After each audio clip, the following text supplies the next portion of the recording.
Yeah, y'all, this DMV Underground, and y'all rocking with DMV Lituations.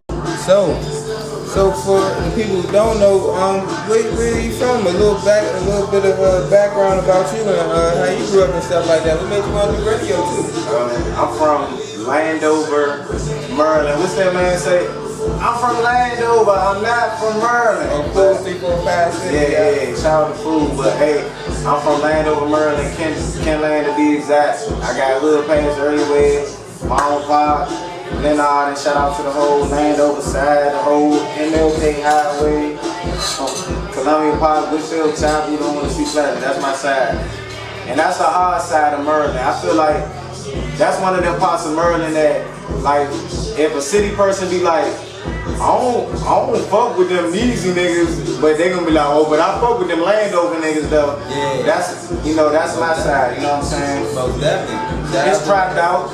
They done had their share of gentrification before gentrification even had a name, you know what I'm saying? Oh yeah. So I feel like that's like the slum. So I come from like the bricks. I come from the curb. I come from, you know, a lot of people, they want to be from that, but I don't feel like they from that shit. You know what I'm saying? I'm from that shit. Like I don't know if I necessarily glorify it, but I like to acknowledge that I'm from that so people could see what I'm doing and look at that as you know, some type of inspiring thing or something, you know, something they can admire or something that can help them get to the next level.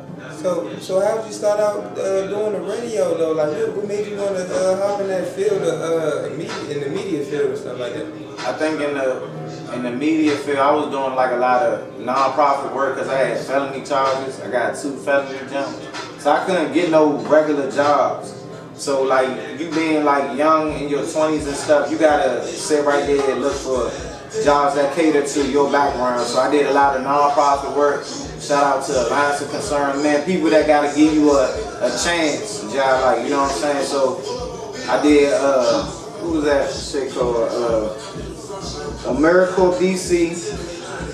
You know what I'm saying? I was working in the middle school, McFarland Middle School, you know what I'm saying, rocking with the Uptown youth. I had a music class up there, me and my brother Buka. And like, you know, that just made me feel like around that time go-go was leading everything. Everybody wanted to be in the 3-letter go-go band. So I feel like in the transition of DMV music, people wasn't respecting it. People, if you wasn't in the go-go band, they didn't really want to resonate you just doing music. So that's true. Yeah, so we had our little music club. So it was like how the show is. It was catered to getting them heard, you know what I'm saying, when it really wasn't a platform. Like we had, in that time in the DMV, like a whole lot of open mics. I said open. Shout out open mics. Keys to the City, you know, people like that. It's a lot of names I want to say right now, but since the lights right here, I can't really remember. But Keys to the City, a big one. Oh yeah, okay. And, shout out to the open mics. But in that transition, I was doing interning at Maryland University, 88.1. That's an AM channel. I was working on campus. Shout out to the Blender Radio Show. That was my old folks, and I used to do marketing and promotion with them. I got all the tickets for all the Maryland University campus events, just to cover the events, like DMV Lituations would, you know what I'm saying? Yeah. And that's how I started out, and I got a passion for promoting, marketing, scout, talenting, like being in the streets.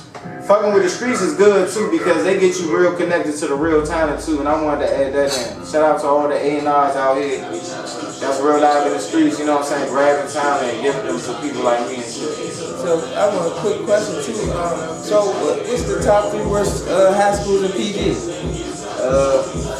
I went to Northwestern, Duval, and Crossland. When I went to the new Northwestern, it was real diverse. So shout out to Mr. Thomas and them. But Duval, that joint fucked up. That 1 floor jump. And then it was just like, you know, I'm from the hood, but I ain't even want to be around the hood when I was in the fucking hood. So that shit gave me back in the backyard vibes. Like I was just left out of the house and went in the backyard. So Duval, that's 1 fucked up jump. Definitely Crossland. They was probably E-pills when I was in Crossland. I ain't know shit about E-pills coming from Landover. Like they was just smoking weed and shit. Out there on the other side, Crossland. they fuck with a lot of wild ass drugs and shit, so Cross fucked up. Fucked up academy.